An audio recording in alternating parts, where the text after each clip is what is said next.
UCAG. 2U y 2U con una C es fenilalanina. La leucina tiene 6 tripletes. Si nosotros combinamos 4 letras en forma de tripletes, tenemos 64 combinaciones posibles. Y entonces, quiere decir, si tenemos 20 aminoácidos en las proteínas, 20, 22, quiere decir que algunos aminoácidos tienen más de un triplete. La leucina tiene 6. UUA, UG, CUU, CUA es la leucina. La isoleucina sería el triplete A con U, AU, y UCA sería la isoleucina. La metionina tiene un solo triplete, AUG. La valina tiene estos 4 tripletes, GUU, GUC, GUA, GUG. La serina tiene 4, UCU, UCC, UCA, UCG. La prolina tiene 4, CCU, CCC, CCA, CCG. La trionina ACU, ACC, ACA, ACG. La alanina tiene 4.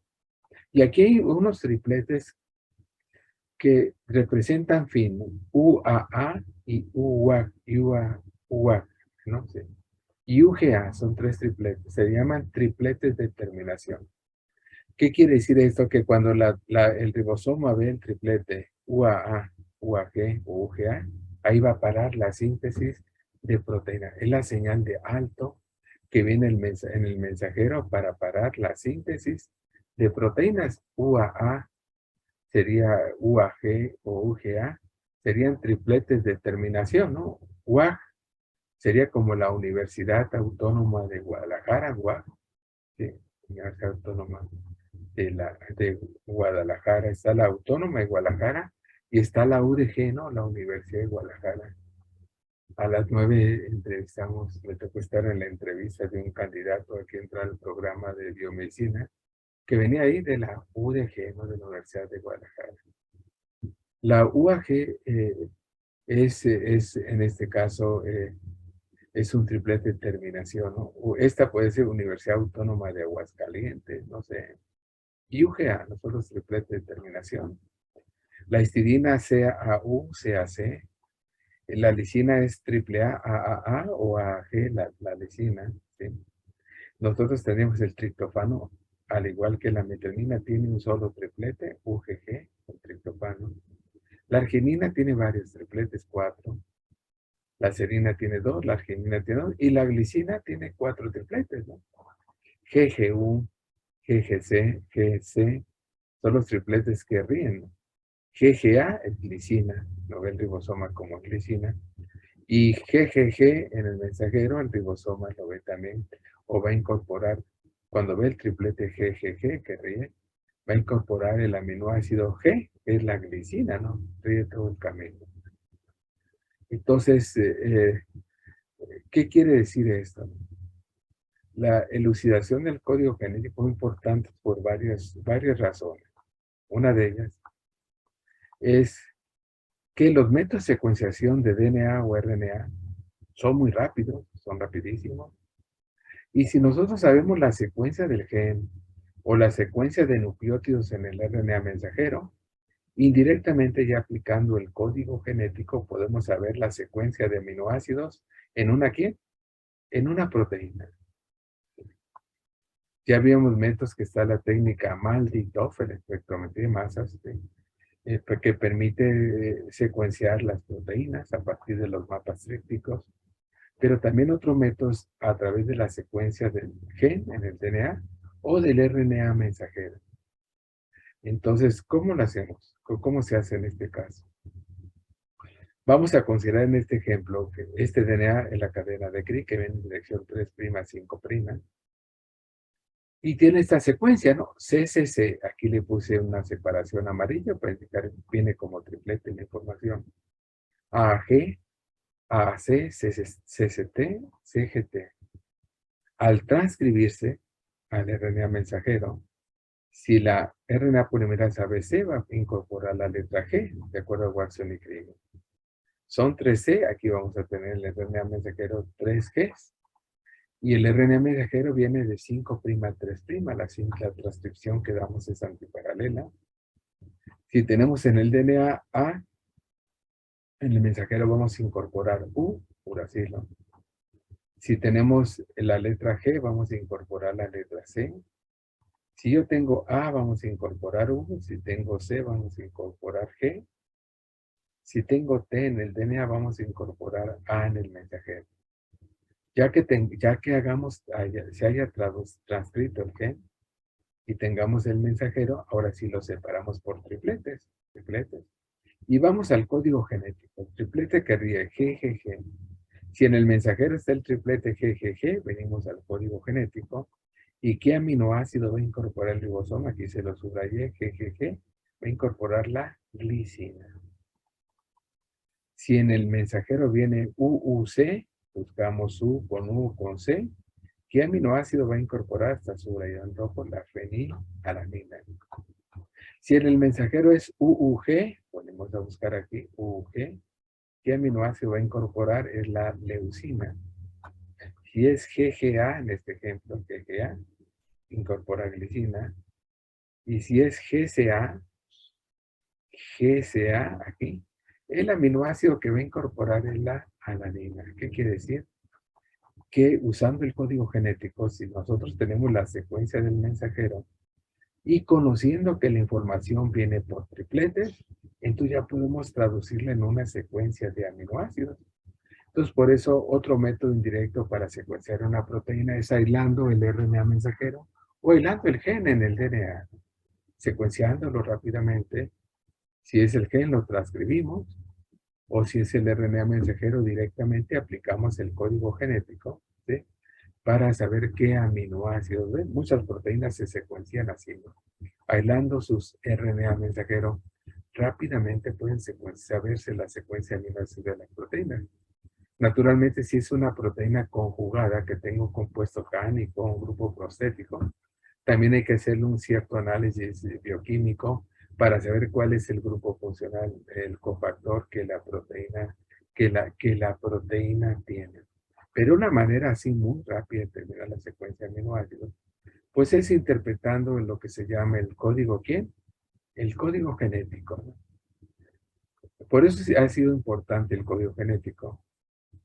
Otra importancia es lo que le estuvo hablando Miguel Ángel, ¿no? 2 horas, muy bien, la clase pasada fue toda una clase tremenda. Yo nomás les voy rápidamente, vamos a pasar por aquí. Que estas tres bases, estas bases UC, AG del RNA mensajero, los tripletes del código genético, lo lee igual una bacteria o una célula de los eucariontes, ¿no?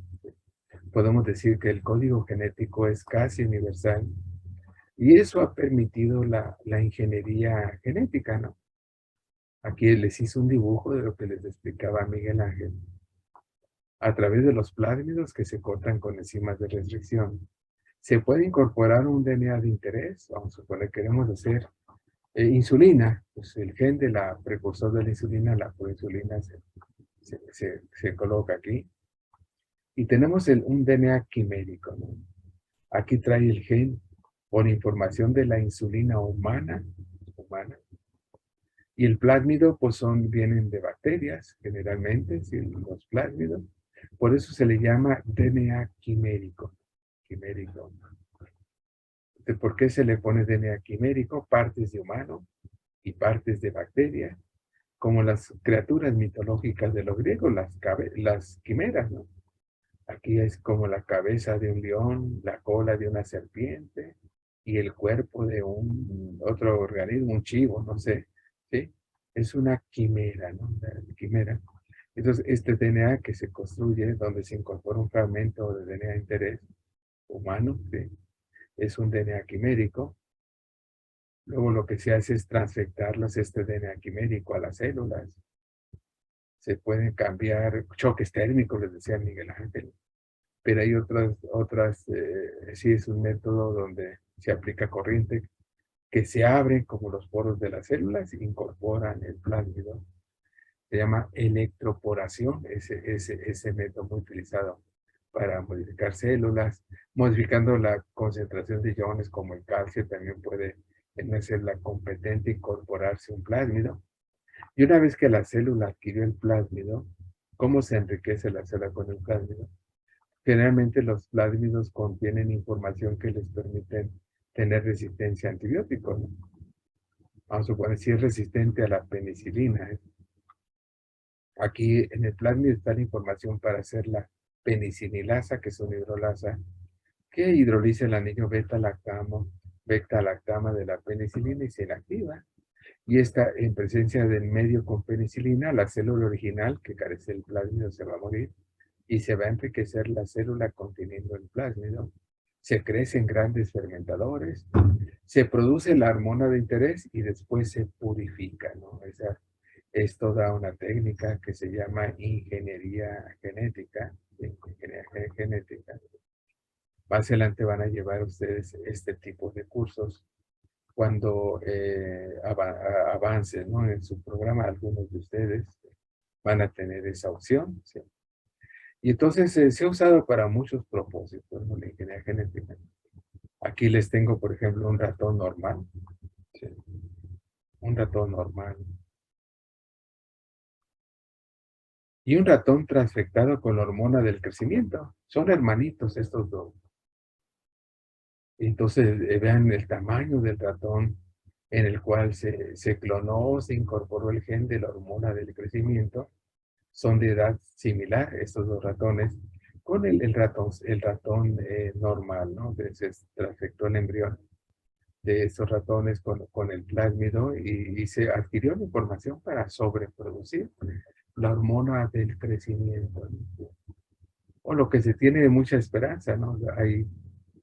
Antes se decía que había 3.600 enfermedades de origen genético. Tal vez ahorita andemos por 6.000, las que se dicen un poquito más de 6.000, ¿sí?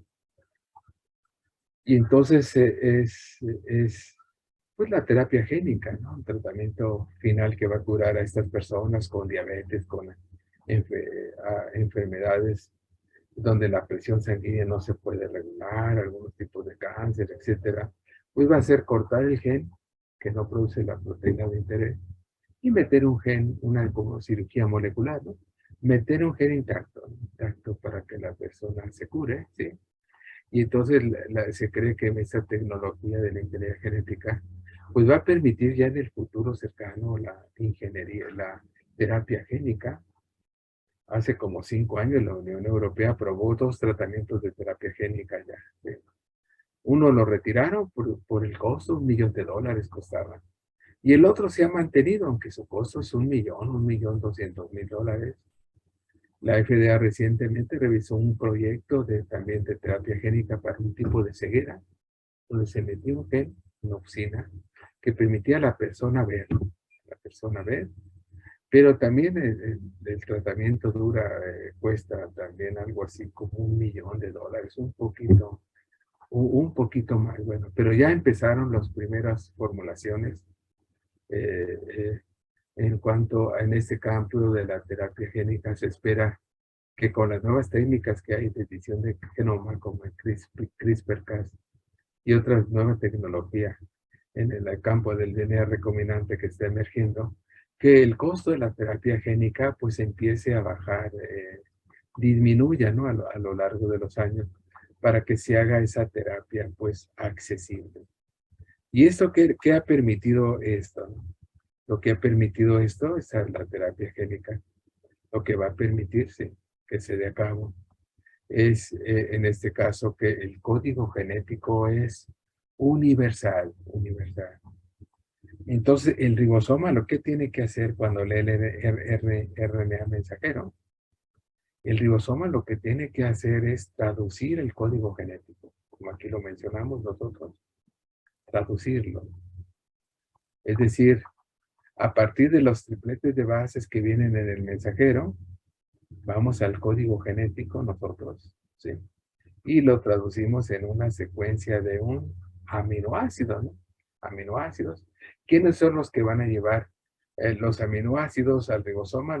Como vamos a ir estudiando en la clase de viernes, la clase del próximo martes, pues van a ser moléculas específicas que se llaman RNAs de quién? RNAs de transferencia, ¿no? A ver, déjenme ver dónde andamos. Finalmente, ¿no? Perfecto, antes de irme. Hay una técnica que se está usando mucho actualmente que se llama el análisis de PCR, ¿no? Esa técnica se descubrió el siglo pasado, en la década de los 80, hace 4 décadas aproximadamente, por este investigador, 1985, Kary Mullis, Premio Nobel de Química, ¿eh? Por esta técnica que se llama la reacción en cadena en la polimerasa. Él trabajaba en una compañía biotecnológica de California, la compañía Cetus, ¿sí? Y entonces la idea de esta técnica es amplificar una región pequeña del DNA miles o millones de veces, ¿no? Esa tecnología, la técnica de PCR, reacción de la polimerasa en cadena, el método de secuenciación de ácidos nucleicos de sangre, el método de secuenciación de ácido nucleico de Gilbert, en esta década, en los años 80, 85, permitió al mundo entrar a una nueva era que se llamó la era del genoma, ¿no? La era del genoma, que empezó prácticamente aquí con esta reacción, ¿no? Y los métodos de secuenciación en el 85 y duró casi 4 décadas, ¿no? Cuando, les decía yo, hacia finales, hacia mediados del año pasado ya se tenía el draft, el mapa completo del genoma humano. ¿A qué se refiere el PCR? El PCR es, entonces, lo que se trata es amplificar miles o millones de veces una muestra, un gen, ¿no? O un pedazo del DNA. Entonces, primero tenemos la cadena de Watson de 5' a 3', y la cadena de Crick que viene en dirección 3', 5'.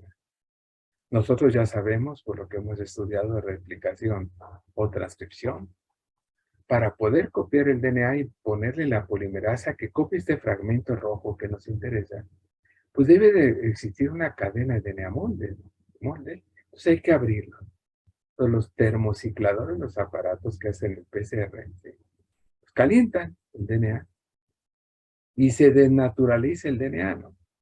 Y se produce un DNA de cadena, ¿quién? Un DNA de cadena sencilla. Sencilla, ¿sí? Muy bien. Y ahora lo que sigue ya no lo sabemos nosotros, ¿no? Hay que adicionar la polimerasa para que copie ese DNA y hay que adicionar los sustratos, ¿no? Los sustratos, los desoxi-ATP, desoxi-CTP, desoxi-TTP y desoxi-CTP, ¿no? Los desoxirribonucleósidos trifosfatos. Hay que adicionar la enzima, hay que adicionar los sustratos y hay que seleccionar qué región queremos amplificar de la que se habla. Y para seleccionar la región que queremos amplificar, se usa un primer o un iniciador. Un primer o un iniciador es un nucleótido, si son oligonucleótidos de 20 a 30 bases, que interaccionan con el gen de interés, ¿no? Vamos a suponer que este es el gen de la insulina que yo quiera copiar, y aquí hay puras letras G, G, G. Entonces el oligonucleótido que yo tengo que poner, pues tiene las bases complementarias de Watson X, C, C, C. Entonces son 20 a 30 bases, ¿no? Que se hibridan. Y así, una vez que se tiene esta molécula, cumplimos un requerimiento de compra. Este primer o iniciador, este oligonucleótido, que contiene 20 a 30 bases complementarias al gen que yo quiero copiar. Vamos a suponer un análisis de COVID-19, pues va a ser un oligonucleótido, un oligo que hibride, entonces con una proteína, el ácido nucleico de interés que nosotros queremos detectar. Ya al colocar el primer o iniciador, ya tenemos la molécula que proporciona el hidroxilo 3' libre. Entonces colocamos la enzima, la DNA polimerasa 3, ¿sí? Adicionamos los sustratos de la enzima, los desoxirribonucleósidos trifosfatos, desoxi-ATP, desoxi-CTP, desoxi-TTP, desoxi-GTP. ¿Y qué va a hacer la DNA polimerasa? Copiar el DNA molde. Copiar. Va a copiar nada más el fragmento en el cual hibridó el primer o iniciador, que es el gen que a nosotros nos interesa. Y donde antes teníamos 2 secuencias de ese gen, 2, ahora en el primer ciclo de reacción tenemos ¿cuántas? 4. Ahora que sigue es un termociclador el aparato. Ahora lo que sigue es en el ciclo 2, otra vez viene la desnaturalización, adición de los primers, ¿sí? Y al final, después de la adición de la enzima, vamos a tener nosotros, donde antes había 2 cadenas, 2 copias, ahora va a haber 4 copias, ¿no? 4 copias, 6 copias. Y así vamos a ir multiplicando la información a través del ciclo 3, del ciclo 4. Entonces, al usar esta técnica, que la reacción en cadena de la polimerasa de Mullis, ¿qué estamos haciendo nosotros? Amplificar miles o millones de veces el gen que nos interesa. La clave es este iniciador o primer que debe hibridar con el gen o la región del DNA que nosotros queremos amplificar, ¿sí? Y adicionamos una enzima que sea termoestable, ¿no? Que no se desnaturalice al calentar, ¿no? Calentar es una TAC polimerasa estable al calor, ¿sí? La que aquí se utiliza, que permite amplificar a través de diferentes ciclos. El material genético lo permite amplificar, pues, decenas, miles o millones de veces. ¿Y eso ha permitido quién?